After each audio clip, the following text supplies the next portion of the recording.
Hallo ihr Lieben, es ist wieder Zeit für eine gemeinsame Stickzeit und in diesem Sinne herzlich willkommen auf meinem Kanal Kreuz Dame und herzlich willkommen zu Stickzeit Nummer 48. Heute möchte ich an einem meiner älteren Projekte sticken, und zwar ist das Rose Tattoo, eine Mini-Version von Heaven and Earth Design und von der Designerin Sabine Rich. Also bitte entschuldigt, falls ich den Namen jetzt falsch ausgesprochen habe. Das ist eine französische Designerin.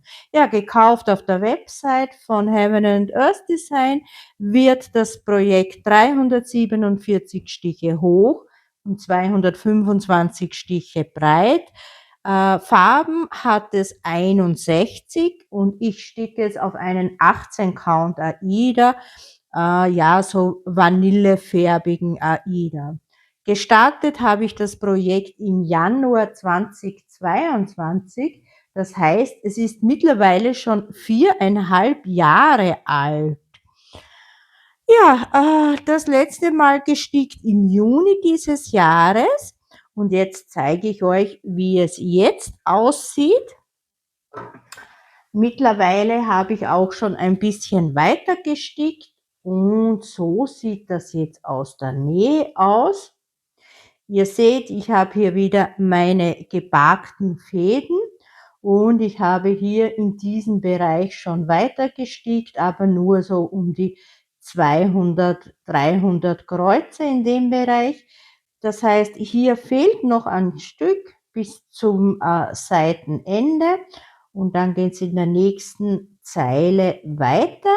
Aber ich denke, wir werden nur diesen kleinen Bereich sticken, denn das Projekt ist sehr konfettilastig. Das heißt, es geht auch sehr langsam voran. Besonders hier im Bereich des Tattoos geht es sehr langsam voran.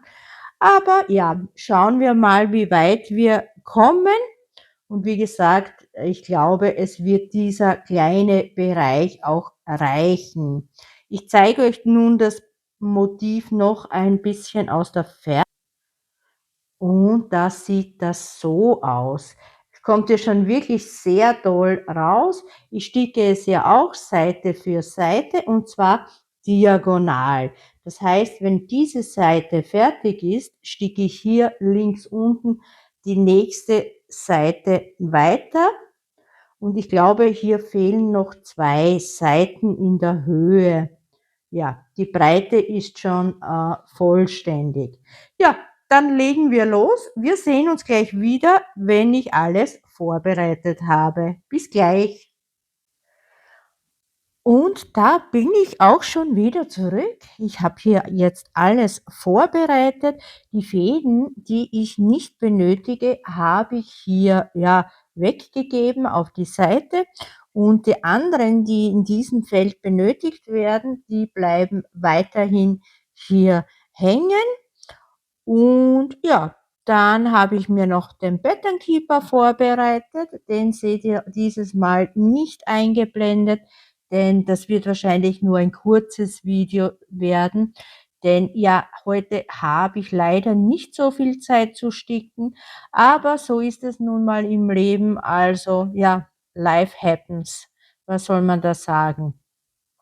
Aber ein paar Stiche werden wir jetzt gemeinsam machen und wir starten gleich mit der ersten Farbe. Das ist die Farbennummer 632 und da gibt es einen gebarkten Faden und oje, meine Nadel ist schon sehr krumm und das Nadelöhr ist schon sehr verbogen. Ja, das liegt ganz einfach daran, dass hier in diesem Bereich sehr viel Konfetti ist und ich versuche jetzt einzufädeln. Ja, es hat trotzdem noch geklappt, aber ich denke, ich werde die Nadel bald tauschen müssen.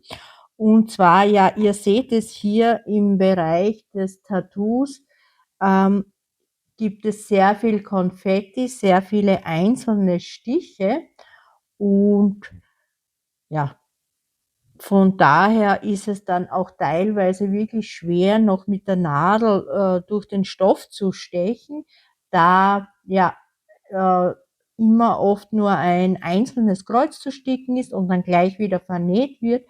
Und durch das ganze Vernähen wird der Stoff in den Bereichen dann natürlich auch etwas dicker. Und ja, von daher ist es auch schwieriger, ja, mit der Nadel durch den Stoff zu kommen. Ja, sehr viele Brauntöne und Rottöne und das Helle hier ist ein zartes Rosa. Also das sind die Hauptfarben in diesem Bild bei dem Mini Rose Tattoo. Ja, dann machen wir ein paar Stiche.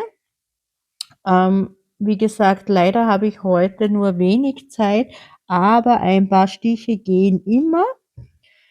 Und jetzt in der Farbnummer 632.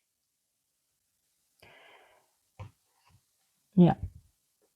Und ich komme wirklich schon schwer durch den Stoff, weil einfach, ja, auch im Hintergrund sehr viel Fäden laufen und auch hier einige Fäden gebarkt sind. Ja, von daher wird natürlich dann die Nadel auch ganz krumm. Aber ja, so ist es nun mal. Ich habe zum Glück auch einige Reservenadeln da, also könnte man jederzeit wechseln. So, da bleiben 2 frei. Das ist ja jetzt schon der rechte Rand von dieser Seite. Da ist nur ein kleines Feld zu sticken, also das sind nicht mehr 10 mal 10 Kästchen, sondern deutlich weniger.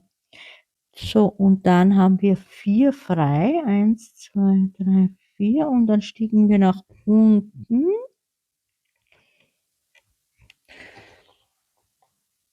Und im unteren Feld gibt es tatsächlich nur ein einziges von dieser Farbe.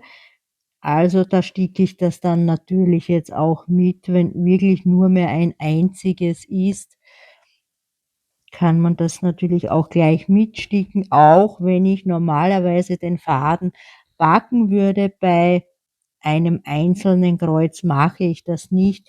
Das nehme ich dann direkt mit bei dieser Runde. Gut, dann vernähe ich mit dem Pin Stitch. Ja, der Stoff ist trotz 4,5 Jahre, seit ich an diesem Motiv sticke, noch immer sehr steif und sehr starr und der Pinstitch ist da gar nicht so leicht zu machen. So, ich schneide ab, ganz nah am Stoff. Das war die 632. Ich gebe sie mir zurück auf die Garnkarte. Und dann schauen wir gleich, was die nächste Farbe wäre. So, einen Moment. Und ich streiche noch ab. Wir haben jetzt 5 Kreuze gestickt. Also insgesamt bin ich bei 57 schon, denn bevor ich das Video begonnen habe zu drehen, habe ich auch schon ein paar Kreuze gestickt. Also 52 vorher und jetzt 5. Und wir haben die nächste Farbe. Auch da gibt es einen gebarkten Faden. Das ist dieses dunkle Rot. Weinrot in der Farbnummer 814. Ich weiß nicht, ob ich noch in das Nadelöhr komme, da das wirklich die Nadel samt dem Öhr schon sehr, sehr krumm ist und verbogen ist, dass das Öhr schon sehr, sehr schmal ist. Aber nein, es klappt nicht so. Ich werde kurz pausieren und hole mir eine neue Nadel und dann geht's gleich weiter. Da bin ich auch schon wieder retour, also bei euch sollte das gar nicht auffallen. Und jetzt probieren wir das Ganze mit der neuen Nadel zum Einfädeln.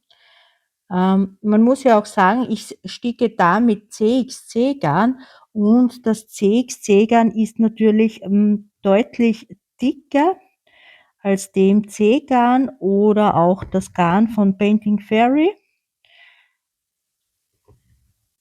Und von daher dann auch nicht immer so leicht zum Einfädeln, aber es deckt natürlich hervorragend das CXC-Garn, eben dadurch, dass es etwas dicker und fluffiger ist, deckt es natürlich hervorragend. Und da sieht man wirklich nichts mehr von dem Stoff durchscheinen. Ja, ihr Lieben, ich hoffe, ihr habt auch meine letzten Videos gesehen. Das würde mich natürlich sehr freuen, aber ich muss da ein paar, Korrekturen dazu sagen. Ja, manchmal rede ich halt ein bisschen Blödsinn in den Videos und das fällt mir dann leider erst später auf. Aber ja, also zum einen ist das bei dem Black Hat Video, das war Stickzeit Nummer 47. Da habe ich euch ja von dem Kreuzstich-Bingo erzählt, das ich gerne machen würde und ja, das möchte ich noch immer machen. Und da habe ich zu euch im Video gesagt, ich möchte gerne solche Felder, also das, Projekt in Felder einteilen, und zwar in 400 mal 400 Felder. Das ist natürlich absoluter Quatsch. 400 mal 400. Da wären dann tatsächlich, äh bei 400 mal 400, das sind 160.000 Kreuze. Ja, 160.000 Kreuze wären dann zum Sticken in einem Feld. Äh, Wie gesagt, das ist natürlich absoluter Quatsch, also bitte entschuldigt diesen Blödsinn. Was ich natürlich gemeint habe, ist, ich möchte Felder einteilen in der Größe 40 mal 40. Also 40 mal 40, entspricht dann 1.600 Stichen, so wie ich würde es passen, ja. Also ja, vergesst die 160.000 Stiche. Das ist natürlich völliger Quatsch. Ich weiß nicht, wie ich da auf die 400 mal 400 gekommen bin. Ich habe zwar, würde ich sagen, richtig gedacht, aber das Falsche gesagt. So, ich habe den Faden wieder gepackt, wie ihr seht, hier unten für die nächste Reihe und nehme mir schon den nächsten Faden, auch wieder ein gepackter Faden. Und das ist, Moment, ja, es geht deutlich besser zum Einfädeln mit der neuen Nadel. Das ist Farbnummer 975. Auch da haben wir ein paar Kreuze zu sticken.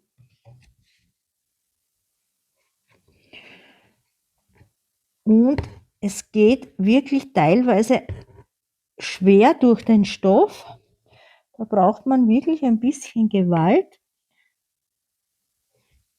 Aber ja, wie gesagt, es hat sehr viel Konfetti, viel Farbwechsel. So. Dann werden wir hier weiter sticken. Und natürlich ist auch die Countzahl mit 18 Count recht klein, die Kästchen. Ja. Und diese Nadeln, die ich hier habe, sind ja die billigen Nadeln aus China. Also die habe ich, glaube ich, irgendwann vor langer, langer Zeit bei AliExpress bestellt. Ja, das ist wirklich viele Jahre schon, aber da habe ich mir damals einen guten Vorrat angelegt, denn Nadeln kann man ja immer brauchen. Aber wie gesagt, es sind die billigen Nadeln und ja, man kann sie nicht sehr beanspruchen, denn sie verbiegen sich dann natürlich schnell und werden krumm und das Öhr dann natürlich auch und dann hat man keine Chance mehr, den Faden einzufädeln. Ja, aber wie gesagt, ich habe hier eine Menge an Reserve, also an den Nadeln soll es nicht scheitern. So. Ja, das Zweite, was ich noch klarstellen möchte, das war dann im nächsten Video, in dem Unboxing-Video, und zwar die Red Mermaid. Da habe ich ja überhaupt nicht gewusst, welcher Count der Stoff hat. Also ihr erinnert euch, dieser dunkelblaue Stoff bei der Red Mermaid. Und ich habe wirklich hin und her überlegt und ich habe dann schlussendlich nachgesehen im Etsy-Shop, wo ich das gekauft habe und in der Artikelbeschreibung und dort steht dann natürlich die Größe und das ist ein 14 Count Stoff. Ich war ja da sehr überzeugt davon, dass es ein 16 Count ist, aber nein, es ist ein 14 Count. Tja, ja, so passieren halt die Missgeschicke beim Videodrehen und ja, da kommt man dann manchmal erst im Nachhinein drauf. So, Faden beendet. Ich streiche ab. Haben wir doch ein paar Kreuze gehabt von der 975. Also aktuell haben wir schon ganze 18 Kreuze gestickt. Es läuft. So, Garnkarte. Wie gesagt, da haben wir nur 61 Farben. Dadurch habe ich auch nur 3 Garnkarten, also 4. Auf der 4. ist tatsächlich nur eine Farbe. Wir starten die nächste Farbnummer, das nächste Garn ist die 356 und auch da gibt es einen gepackten Faden. Und das haben wir da. Ja, ich bin tatsächlich gespannt, wie viele Jahre ich noch an diesem Projekt sticken werde.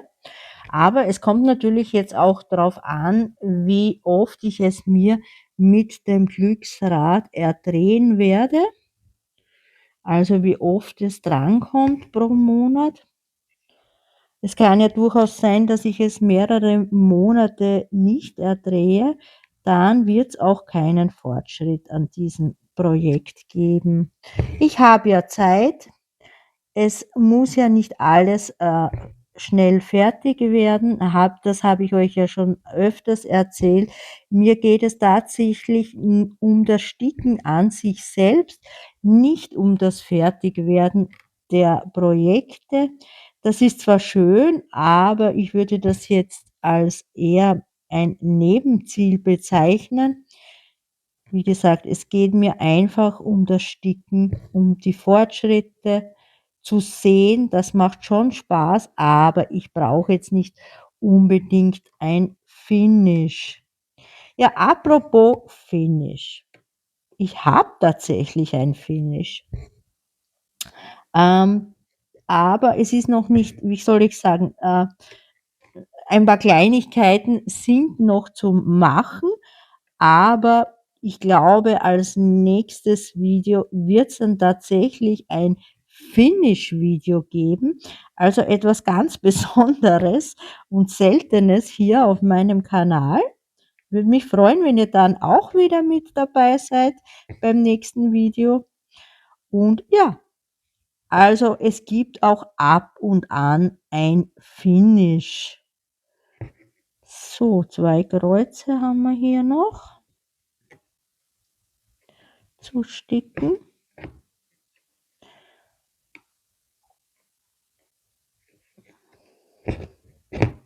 Ja, ihr hört es wahrscheinlich, man kommt teilweise wirklich schwer durch den Stoff. So, ein Kreuz noch.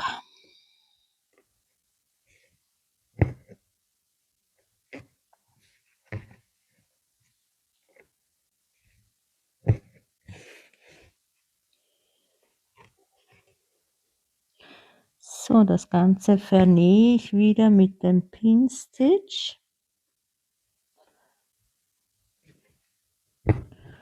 Ja, dann habe ich ja ein paar nette Kommentare erhalten zu meiner Idee mit dem Kreuzstich-Bingo. Also ich bin nach wie vor Feuer und Flamme von dieser Idee und werde es tatsächlich wirklich auch machen.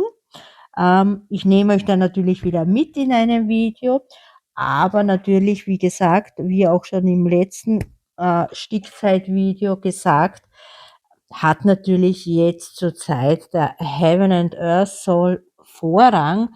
Also der muss natürlich fertig werden, denn jetzt so in den letzten 3 Monaten möchte ich ja nicht weiter jetzt einen Rückstand bekommen. Und es wäre ja wirklich schade, wenn ich dann das Ziel nicht erreiche und er nicht pünktlich fertig wird. Also ich arbeite natürlich weiter fleißig daran. So, Moment, die nächste Farbe ist die 221 und da haben wir keinen gepackten Faden. 221 ist auch ein dunkles Rot, also ein Weinrot, würde ich sagen. Ich glaube, das, was wir jetzt gerade sticken, ist eine Haarsträhne. Was hier also hier oben nach unten zieht, ist eine Haarsträhne und hier auf der linken Seite das Tattoo. Also ihr seht hier in der linken oberen Ecke, das ist der Rand des Gesichtes und der Schatten hier. Und ja, hier geht die Haarsträhne runter. Ja, Heaven and Earth Soul, das ewige Thema bei jeder Stickzeit. Aktuell bin ich ja bei 64 und irgendwas Prozent. Also von daher läuft es recht gut. So. Dann starten wir hier mit einem neuen Faden mit der 221. So, entschuldigt, ich bin ein bisschen verrutscht.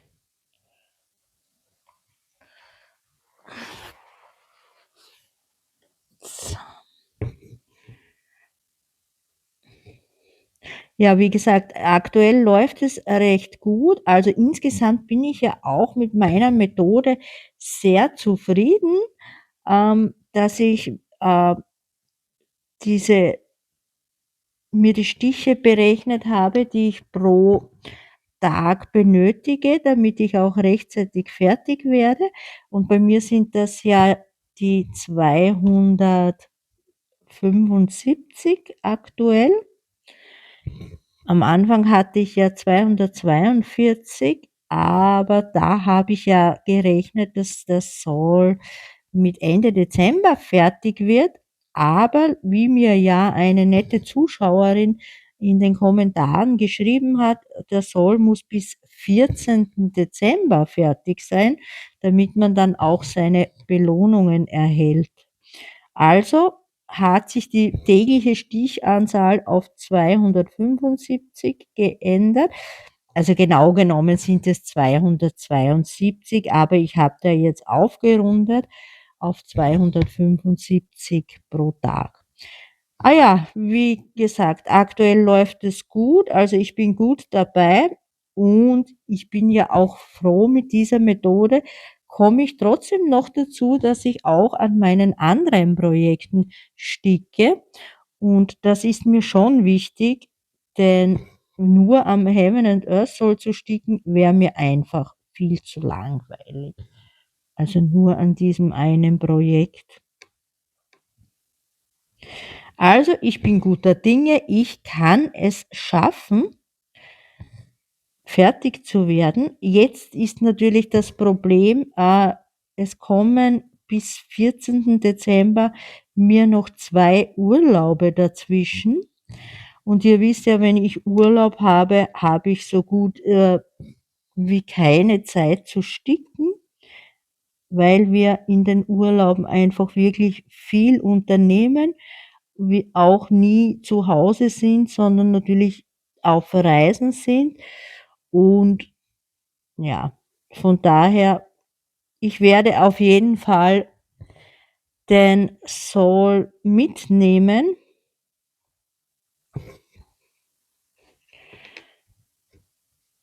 Oh, entschuldigt, ich bin irgendwo hängen geblieben.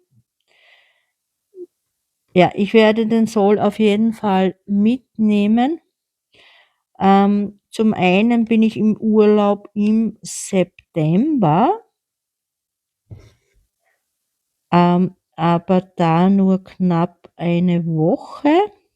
Also gleich eine Vorankündigung: Es wird natürlich kein Video in dieser Zeit geben, da ich ja nicht einmal zu Hause bin und ja, Videos vordrehen, das ist nur Stress für mich und das möchte ich dann nicht. Also eine Woche im September und dann bin ich im November bis in den Dezember noch mal 3 Wochen in Urlaub. Also noch mal ein großer Urlaub. Da gibt's natürlich sowieso keine Videos in dieser Zeit, denn da geht's wieder auf eine Fernreise, aber dazu werde ich euch dann in einem anderen Video mehr erzählen. Bis dahin ist ja noch Zeit bis November. Zuerst kommt jetzt noch der, wie gesagt, der Urlaub von einer Woche im September und das wird ein Wanderurlaub. Also ich wandere sehr, sehr gerne. Ich mache das sehr, sehr gerne. Leider ist da mein Mann nicht so begeistert, aber ja, einmal im Jahr, zweimal im Jahr schaffe ich es, dass er dann doch mit mir wandern geht. Und diesmal fahren wir nach Kärnten. Das ist das südlichste Burgenland in Österreich. Also es grenzt an Italien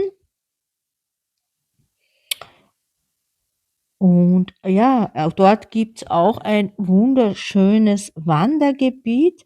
Bekannt das ist natürlich Tirol oder auch Salzburg, ähm, äh, zum Wandern, aber auch Kärnten hat wunderschöne Berge und ja, ist einfach toll zu wandern auch. Also ich bin sehr gern dort.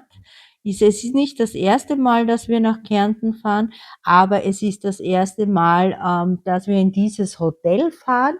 In dieser Region dort haben wir schon mal Urlaub gemacht vor mehreren Jahren. Und wie gesagt, dort gibt es Berge, jetzt nicht sehr, sehr hohe Berge, aber man kann wirklich wunderschön gemütlich dort wandern. Also ja, und das ist natürlich sehr ideal für mich und noch besser natürlich für meinen Mann, der sowieso nicht so gerne wandern geht wie ich. Und dann haben wir natürlich auch für Schlechtwetter kann man dort was unternehmen. Es gibt dort auch Museen und andere Dinge, die man besichtigen kann. Und es gibt auch 2 Thermen dort für einen Thermenaufenthalt. Also sollte das Wetter jetzt im September nicht so mitspielen, dann werden wir ganz einfach die Therme aufsuchen und dort einen Tag verbringen oder im Notfall auch mehrere Tage. Aber ich hoffe doch, dass das Wetter nicht so schlecht ist für September. Ja, so sieht's aktuell aus. Hm, Monatsupdate wird's wie üblich geben im September. Wie gesagt, ich bin ja nur eine Woche weg, aber im November wird's kein Monatsupdate geben, da ich auch über das Monatsende beziehungsweise den Monatsanfang nicht zu Hause bin. Und wenn ich da wirklich 3 Wochen weg bin, da schaffe ich sowieso, nicht so viel zu sticken. Von daher November gibt es kein Update. Ja, so, ich sticke schon die nächste Farbe. Das ist die 3772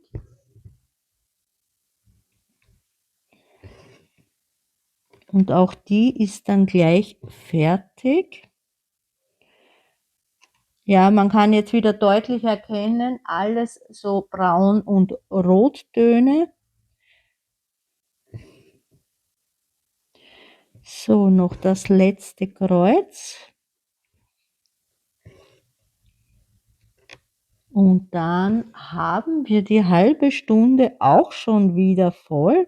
Also das geht ja immer sehr, sehr schnell dahin. Also ja, vielleicht mal schauen, was, Moment, mein Faden suche ich, habe ihn verloren. Ja, so. Ja, dann, wie gesagt, nähern wir uns ja bald dem September. Ich hoffe, dass dann auch das Sommerloch sich zum Ende neigt und es auch wieder mehrere Videos gibt hier auf YouTube. Das würde mich natürlich sehr freuen. Ich schaue mir ja gerne die Videos an, die Stickvideos. Ich lasse mich ja auch gern infizieren, wie ihr ja gesehen habt im letzten Video. Also schaue mir wirklich gern diese verschiedenen Projekte an und ja, manchmal ist auch etwas für mich dabei. Ähm, ja, jetzt, wie gesagt, ich habe solche Art Sampler oder diese kleinen Figürchen. Das ist alles nichts für mich. Das erinnert mich dann doch wieder an meine Kindheit, wo ich das sticken musste. Und das hat mir wirklich keinen Spaß gemacht. Aber damals gab es auch keine anderen Motive. Erst dieses fotorealistische, dieser Druck und so, das kam dann erst viel später. Und ja, es macht mir doch viel mehr Spaß, etwas zu sticken, das jetzt ähnlich einem Foto, einem Bild gleicht, als ja, ja, Männchen oder ja, Sampler schon gar nicht. Nein, nein, das ist nichts für mich. So, ich streiche ab. Wir haben insgesamt 93, das heißt 41 Kreuze zusammen gemacht und 52 habe ich ja schon alleine gestickt. Jetzt hätten wir noch eine Farbe mit 2 Kreuzen, aber ja, das werde ich dann alleine weiter sticken. Wir haben die halbe Stunde voll und wir konnten ein bisschen quatschen und ja, ihr konntet ein bisschen zuhören. Ich freue mich, dass ihr wieder mit dabei wart bei diesem Video und wie gesagt, sofern nichts dazwischen kommt, gibt es als nächstes ein Finish-Video. Ja, seid mal gespannt, was das sein wird und ich freue mich, wenn ihr dann mit dabei seid. Bis dahin eine schöne Zeit. Tschüss.